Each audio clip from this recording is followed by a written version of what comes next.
Sir, does this work now? Okay, we're gonna get started. We have three speakers this afternoon: Skip Rizzo, Mavi Sanchez Vives, and then Mels later. So, session starting, please. Well, I'm doing my best. I don't think it's a loud problem.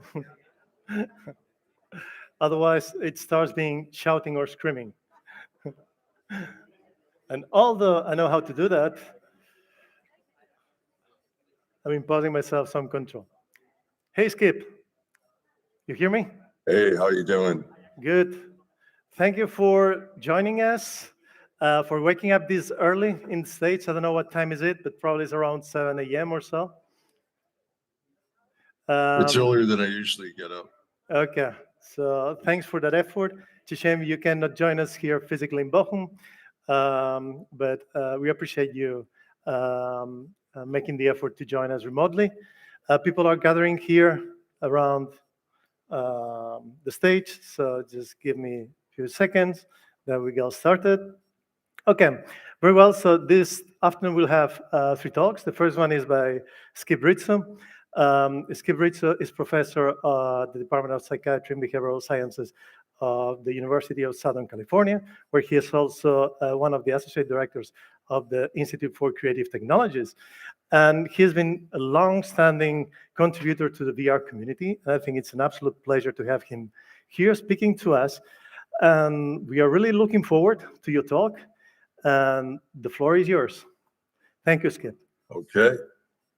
All right. I've got 30 minutes to cover the history of virtual reality and its applications in clinical.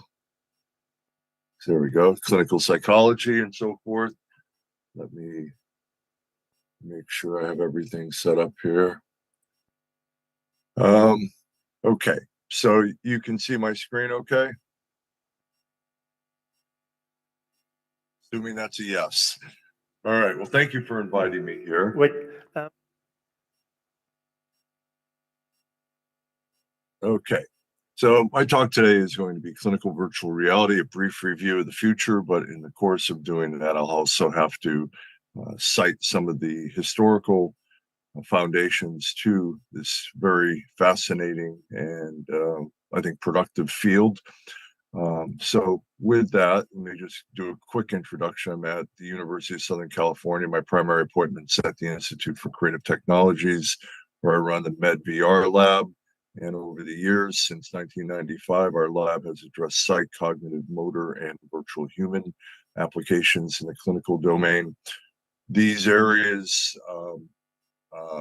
have evolved over the years. The two key points I hope you take away from this talk. Number one, the technology has caught up with the vision. We had some great ideas back in the 90s about what VR could do clinically. I expected that we would be where we are now around 2000, maybe 2002. But it's taken a little while, but the technology has in fact caught up with the vision. And along the way, a large growing group of scientists have done some of the hard work. We certainly have a lot more research to go. Science never sleeps, but we've established a very strong scientific basis to document the value that virtual reality offers across a wide spectrum of clinical domains. Now, our work, I'm happy to say, started with meager beginnings. These are some examples of some of the applications that we developed in the early days to address PTSD, assessment of cognitive function in children with attention deficit hyperactivity disorder. Some of our early work with post-stroke game-based virtual reality rehabilitation, and one of our very early virtual patient applications. So I'm happy to say, again, the technology and the science has caught up with the vision. And so all these projects have continued to evolve over the years and have grown into their own research programs, addressing PTSD, looking at cognitive function in children and in other clinical populations, developing game-based applications for upper extremity rehab and so forth, and virtual human work. Now, the metaphor that I've operated on since the 90s is looking at the rationale for virtual reality in clinical work. The best metaphor I see is aviation simulation. And by that, I mean just as an aircraft simulator serves to test and train piloting ability, we can test, train, teach, and treat psych, cognitive, motor, and all aspects of human functioning using VR simulation technology. And from a psychologist perspective, I look at it as the ultimate Skinner box, a controlled stimulus environment that allows us to put people in environments that are of relevance either for the clinical or research purpose, simulated environments where we can systematically manipulate the stimulus presentation. Now, this model has worked, I believe, over the last 25 years. Going back to 1994, when one of the very first clinical applications of VR was with specific phobias, doing exposure therapy, helping people to confront their fears in a safe place. What we've seen since that time is, pretty aggressive expansion across a wide range of clinical areas, where this list on the right from 2023 is really a short list of the different clinical populations that I believe have achieved benefit, where the science also points in the right direction. Again, I want to underscore that science doesn't sleep. We've got a lot more research to do. And any review of virtual reality will always end with more research is needed, with larger populations and better controls and all that. And that's certainly true. But we have a good rudder at this point. We have a good direction. We have the science to underlie a lot of the claims that we're making, where we can say that this is potentially a transformative technology in mental and physical health care. Now, in 1994, when you look at this screenshot down here for a fear of heights application, you might say, oh, that was very primitive. How could that have worked? It was so graphically impoverished. Well, one of the first things we did learn in this field was that we could fool the brain. And by that, I mean a person with that fear of heights phobia could go into this environment, and in spite of the impoverished nature of the graphics, they would suspend disbelief. And while their frontal lobes are saying it's just a simulation and it doesn't look that real, the limbic system reacted as if it was a real thing. We've learned early that this could be a very emotionally evocative technology. And that was really good in the clinical domain, because, that's what we're in the business of, activating emotion. In spite of the graphic, limitations of the time, we could still activate people in ways that were therapeutically useful. The good news is, again, the technology's caught up with the vision. This is, I think in 2016 application, much more graphically realistic. And you can see, I particularly like this one. I always like to show this because it pits your fear of heights against your love of kitty cats. And anyway, we've come a long way, and it continues to get better. Now, there's a lot of reasons why the field has evolved. I'm not going to go into these in great detail, but the framework for the rest of my talk, if you're interested in all those assets for VR, you can send me an email. This paper covers them fairly comprehensively, so I can send you this paper.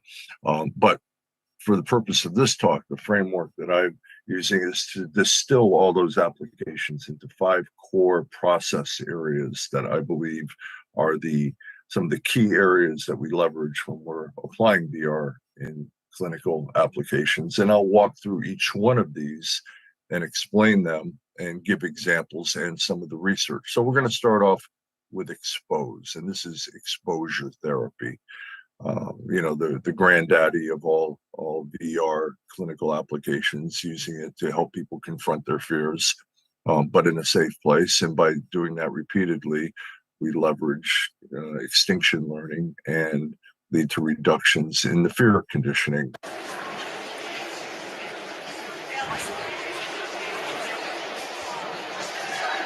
These results are promising. What impact do you think it may have in the future? So that's an example of a fear of heights I mean, if you're a public speaking application, I know our next speaker, Mel Slater, did some very early work in 2000 in that area, some groundbreaking work actually.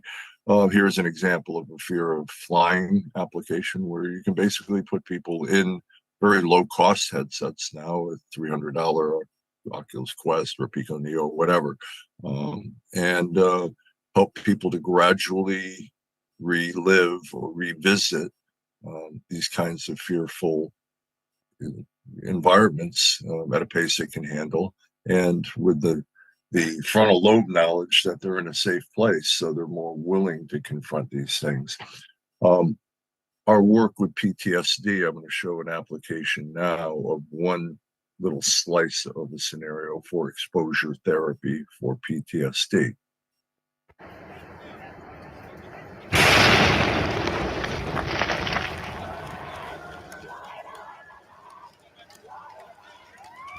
And I don't have a lot of time to describe it. I'm going to let a patient describe it in a minute. But basically, the science, recent meta-analyses where we've looked at all the science in this area, both PTSD and phobia, anxiety disorder work, and I think we're on solid ground here that we are using VR to deliver exposure therapy for this purpose.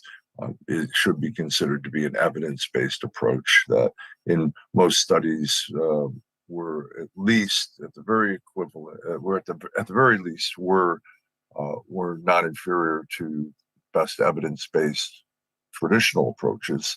And in many cases, we outperform them, especially with specific populations. And I want to, rather than having me do a testimonial, here is a former patient that went through our PTSD work, where the goal here is to help patients to confront and reprocess difficult emotional memories. That's why you have some of this provocative content here. But let's let one of our patients do the talking.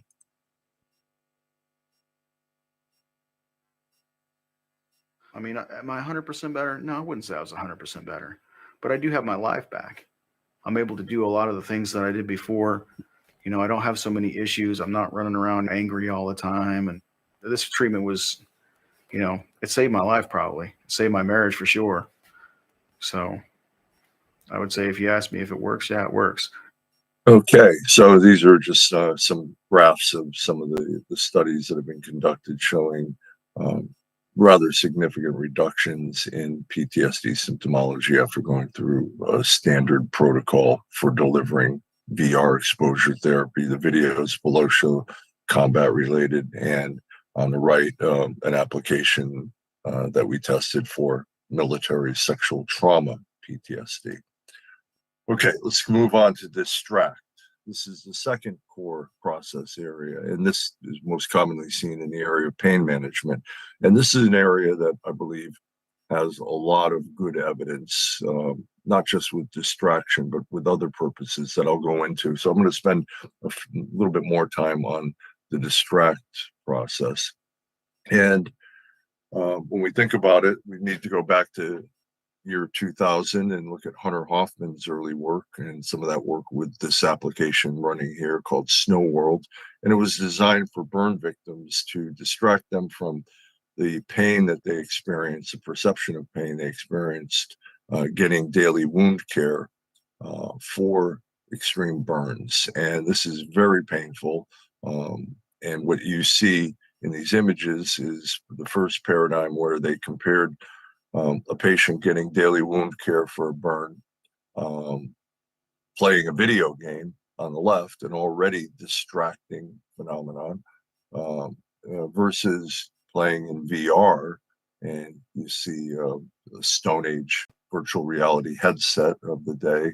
That headset probably had about 30-degree horizontal field of view, slow update rate, needing a very expensive computer to run it. Things have evolved. But the good news from this very early work was the documentation that you could deliver this in a way where on the left, what you see is the comparison across 5 core pain metrics showing that people undergoing their painful procedure in VR, the blue bars reported much less pain than people even playing a distracting activity, a video game. On the right, what you see is over repeated sessions over time. They wanted to determine whether this effect was just a novelty effect and it might work one time and after that dissipate. But across 7 sessions, this population was people that had following extreme burns, had gotten skin grafts, and part of the medical procedure there is to exercise the skin graft on a daily basis to help it to heal and maintain flexibility and so forth. And what you see is that the effect prevailed. It's very painful. This type of physical therapy, extremely painful. And you see positive reductions in pain over time. And here's an example of somebody talking about their experience in this area. Their previous research showed that not only do patients report less pain in Snow World, MRI scans show it reduces the brain's pain signals. Brown's doctors see real improvement. What we saw was marked improvement in the range of motion that we were able to achieve, and most importantly, an increased level of comfort. As published in the Journal of Cybertherapy and Rehabilitation, the soldiers even report a fun quotient. I spent some time growing up out in Colorado skiing during the winters and stuff. So, if anything, it sort of brings back some of those memories. A cool escape for a war hero putting the pieces back together. Okay. Now, our work in this area started around 2003, 2001, actually, getting things going. And we focused on a different kind of pain, on the pain and anxiety that children have getting needle sticks or IV insertions. And as you can see, the graph on the right showed that comparing VR with playing the same game on a flat screen monitor, this kind of surreal artsy kind of game. It was actually an art piece that we converted into a VR environment. We showed significantly less pain in children in VR in the headset, occluded from the VR world, from the pain delivering world, compared to playing the same game on a flat screen or watching a cartoon or the standard of care. And over the years, we evolved this work using different applications like this. And this is an ongoing research program at Children's Hospital in Los Angeles now. And, looking at the overall field, we have 2 very positive observations. One is that if you look at meta-analyses, looking at a wide variety of applications in pain settings, you see generally very positive results from scientific studies. As well, we have a lot of content that can be delivered at a low cost in standalone headsets. So we've got a lot of diversity of content. That's a good thing because some people like something more calming and relaxing, like this kind of a world, rather than an active game-based world. We can give patients a choice as to what they might like. A large selection of spherical video. They can go to different places and see different things. So we can give people options for what might be most distracting or beneficial for them. And the research continues to move forward in this area. This is a recent, in 2019, randomized controlled trial. And again, we've got applications that are built specifically for this pain approach. Like on the left, you see sort of an updated Snow World app and a variety of different options available. So I think this is a solid area of clinical endeavor. But what about chronic pain? That's a different animal. You can't just wear a headset 24/7 and distract yourself from chronic pain. You need to do something else. You teach people strategies to manage their pain when they're not in VR.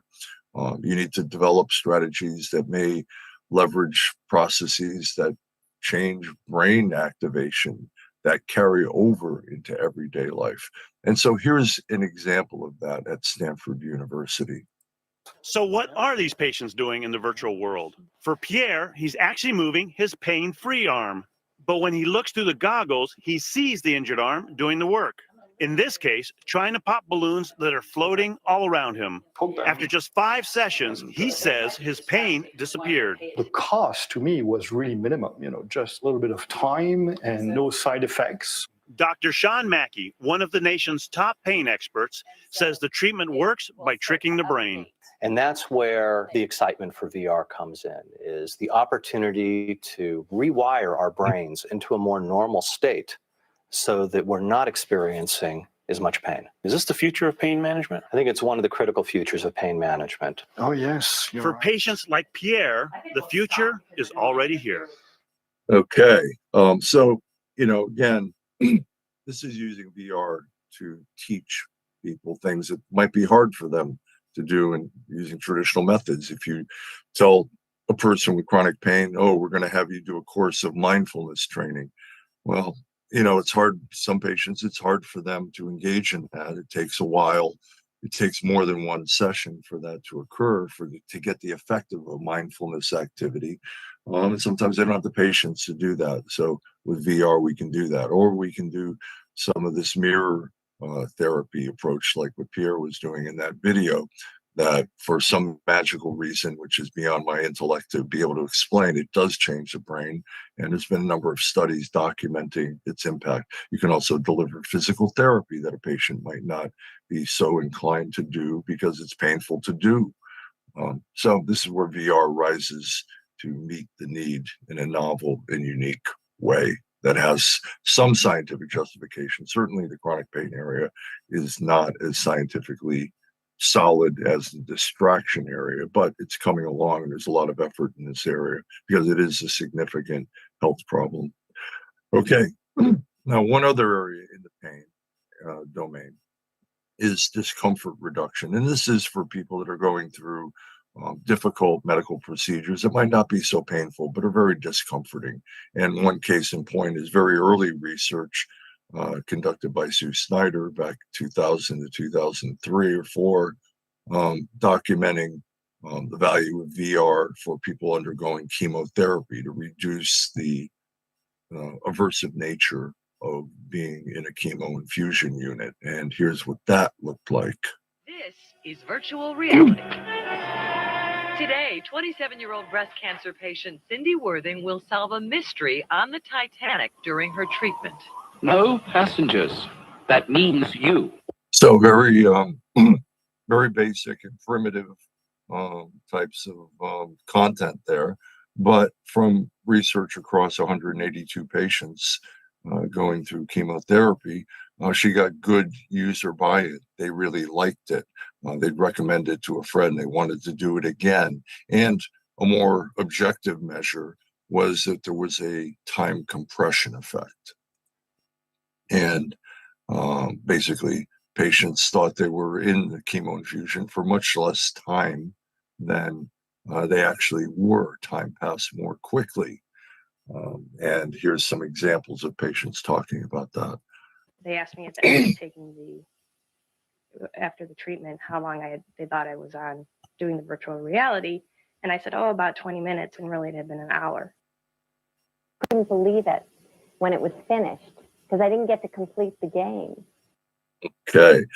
And the good news is the research has continued to evolve. This is a study from 2020 out of Naples, Italy, documenting, again, VR compared to music therapy or standard of care shows significantly better reductions in anxiety and more higher ratings of calmness and positive emotions going through this very challenging procedure that might not be so painful, but is still discomforting.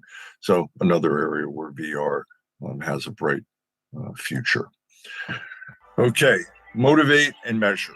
I'm including these two together to talk about physical therapy. We can motivate people, like in this moment right here with that red ball, with a stroke patient from Tamar Weiss's work in 1999. We can motivate people to do physical therapy processes that they might not have the motivation to do. If you think about it, physical therapy can be very boring, repetitive, and frustrating because you're challenging a patient to confront their loss of function. at the same time, we can measure performance. This is one of our early studies where we basically converted a cognitive game, mental rotation game, into a range of motion and supination pronation game. You see a patient working on it there on a 3D projection system off a PC at the time. We could not only motivate people to do things, but we could also measure their performance over time. And aside from the data on this, which we had some positive data in a case series in our very early work, we noticed right out of the gate that patients liked it, like this commentary from this patient here. I feel like I'm in on the cutting edge, and that is very exciting. Now, the good news again here, and there's a lot of good news in all this, is that research has evolved, developing applications that are much lower cost that can be delivered on, commodity headsets and with other things. This shows some earlier work using a sensor attached to the front of the headset that tracks hand movement. This is being built into headsets now. Most modern headsets have cameras in the front of them, and it tracks your hand movement, and it can foster a first-person game-like experience that is really, I think, useful for upper extremity rehab. And along the way, the science documents its value as a motivational tool and as a tool for producing outcomes that are equivalent or in some studies better than using traditional methods. We can't give enough rehab to a lot of these patients. It's a human resource challenge, but if we can provide them with tools that they can even take home and practice at home and do more and more trials, because we know that the more trials you do, the better the probability that you're going to come at least somewhat close to your prior level of function, becomes a powerful tool for enhancing rehab. At the same time, you're able to document.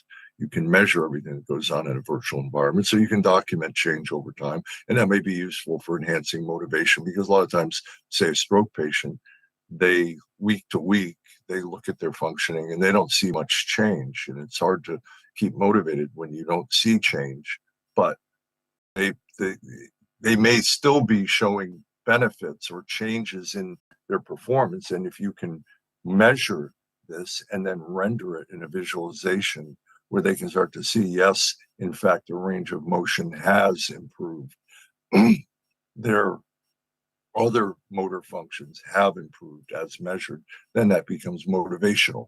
And so as we look forward into the future, and here's a more recent patient talking about her experience with this application, with these applications. Deb Shaw had 3 strokes in 4 years. She did the usual physical and occupational therapy to regain mobility. However, the turning point was cutting-edge virtual reality therapy. When I put on the virtual headset and was thrust into this animated world, I felt like anything was possible.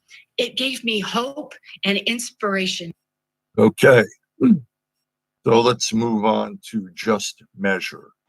Now, this is in the area of assessing cognitive function in children with attention deficit. This is what a child sees in a virtual classroom, where their task is to monitor stimuli that appears on the board and respond when they see a certain sequence. Meanwhile, we're programming distractions to occur in this classroom, like what would appear in a typical classroom. So an ecologically relevant assessment for ADHD or for attention process assessment.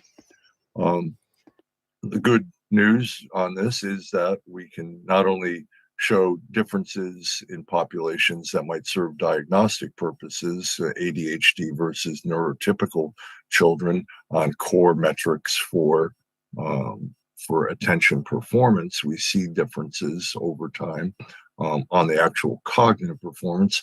But on the upper right here, you see head movement that we can document. So we can start to measure the hyperactivity component of children in these environments, and how much do they turn around and look in different places other than on the board up front, based on systematically presented distraction. So when you look at this image on the upper right here, you'll see a red line, and that red line represents the head movement of an ADHD child over a 10-minute trial.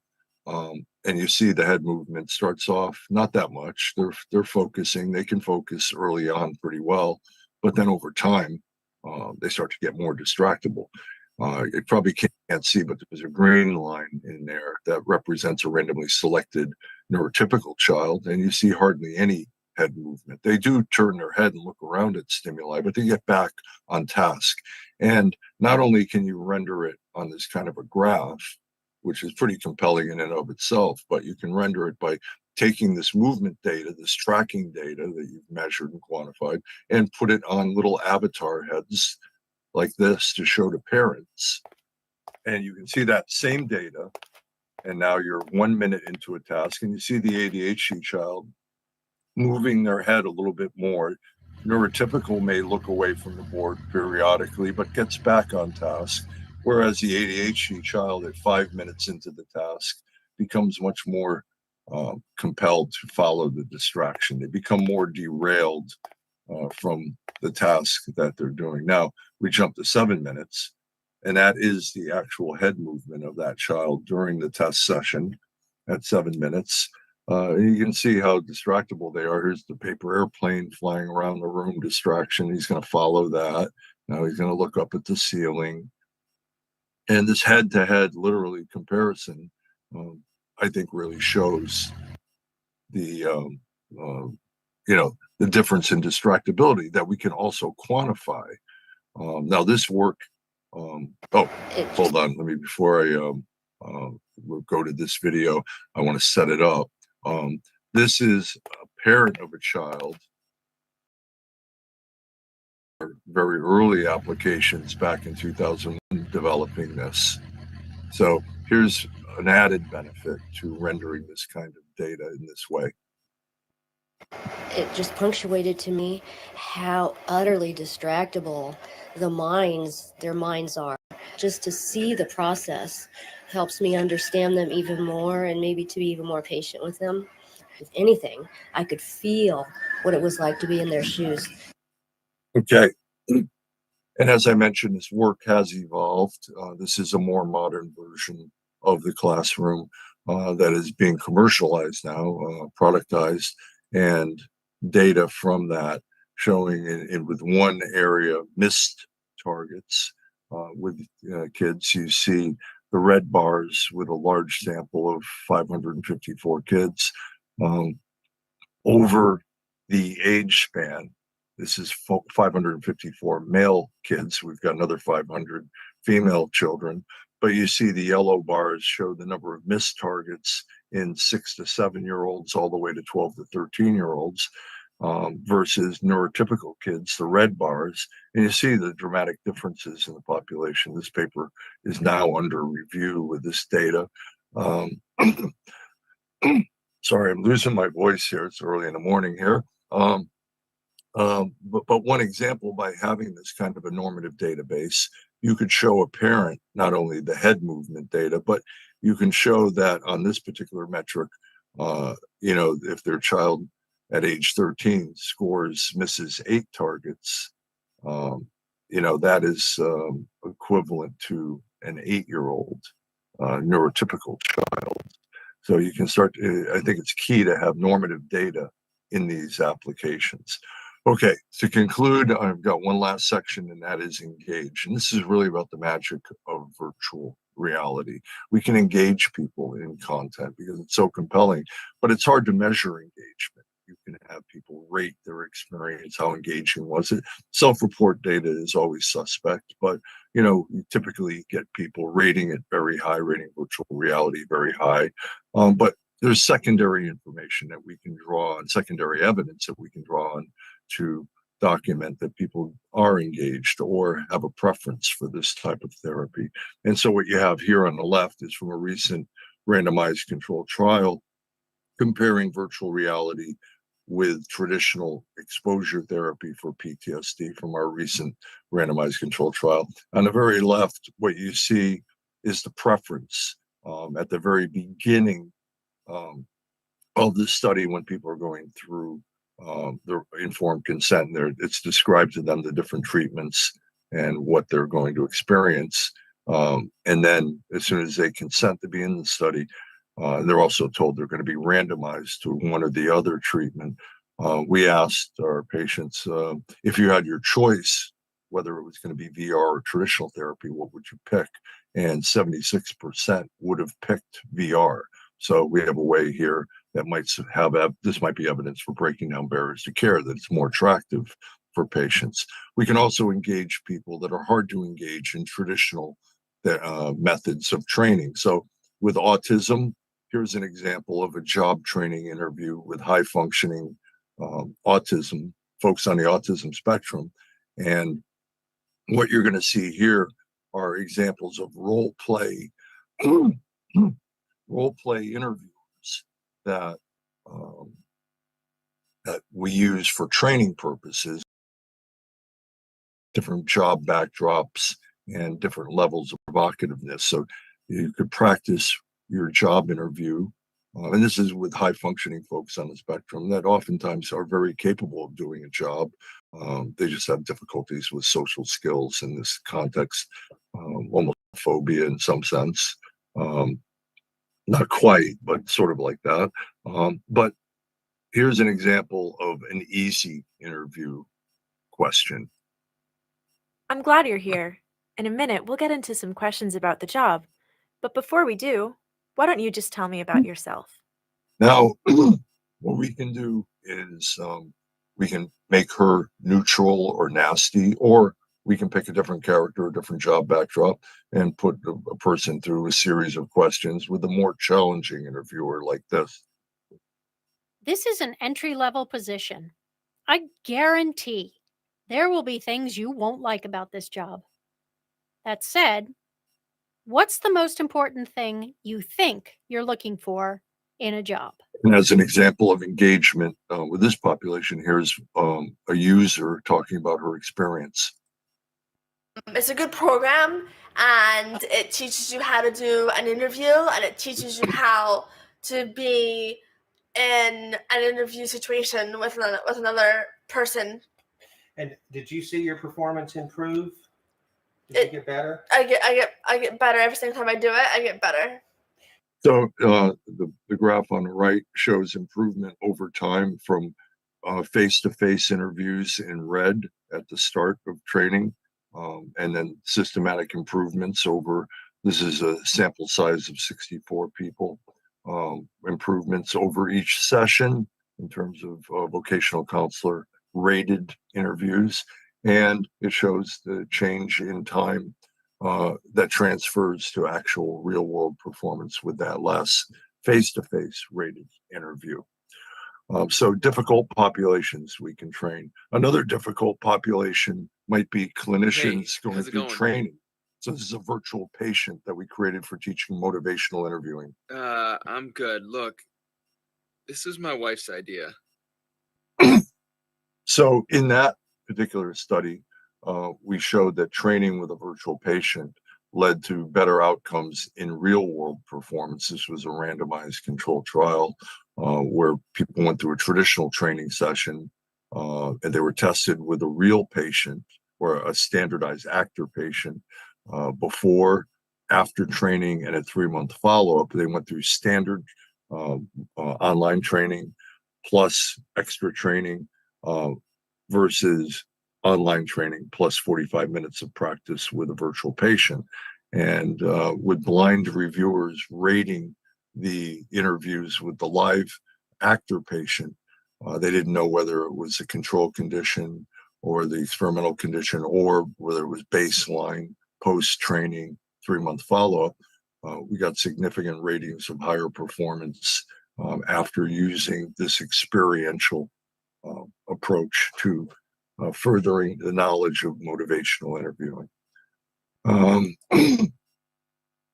Okay, last one, and that is there's a lot of work recently with using VR applications to engage people that are older adults in things like reminiscence therapy, or reducing the discomfort of being in a nursing home by giving people a little bit of respite each day by being able to go places.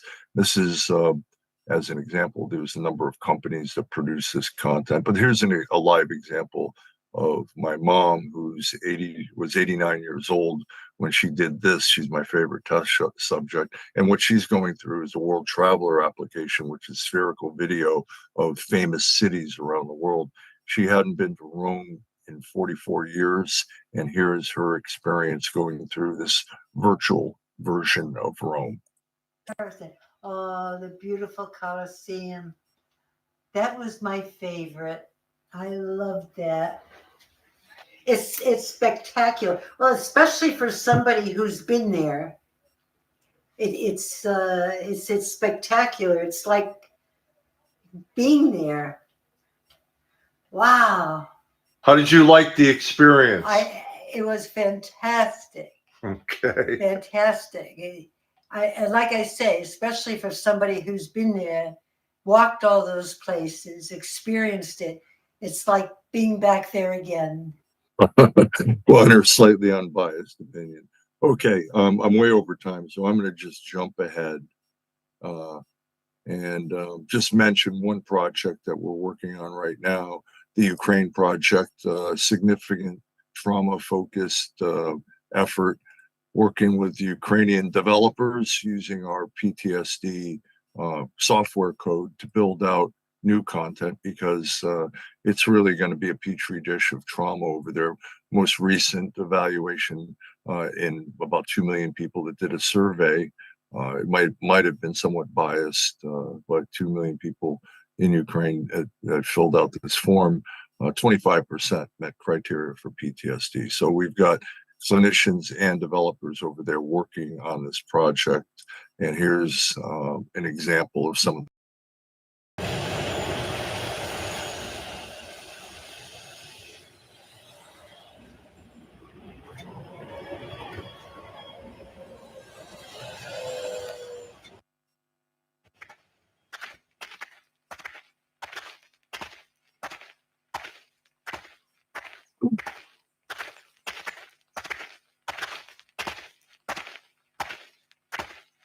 And in that particular world, this is the first world we built. It's sort of like a replication of the Anne Frank story. Like they're coming to get us, where people are hiding out in burnt out buildings in a small village, with the enemy coming into their area. Common experience that people report to.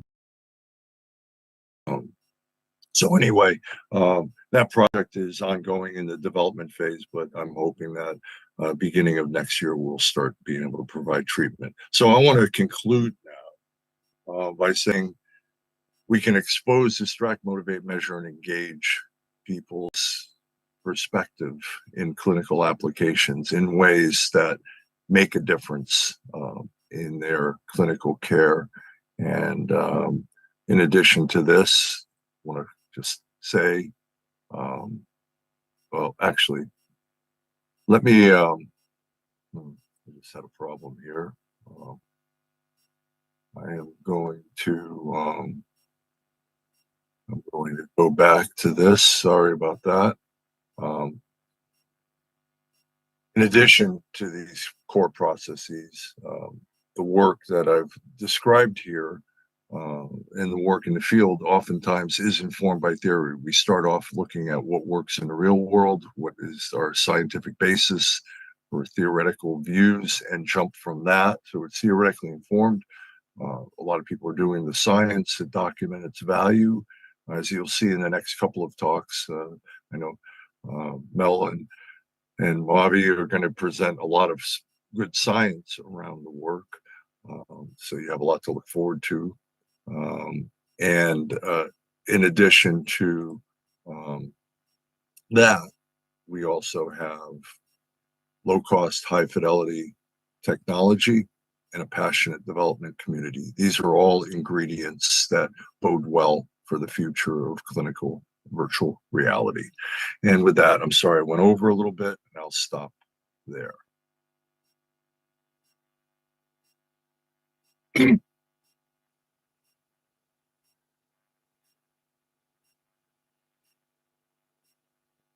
you hear me? Okay. Yes. Okay, great. Skip, thank you so much for this comprehensive talk. We've been skipping questions all over the day, so we'll be surprised if we have time for questions. Art, we don't have?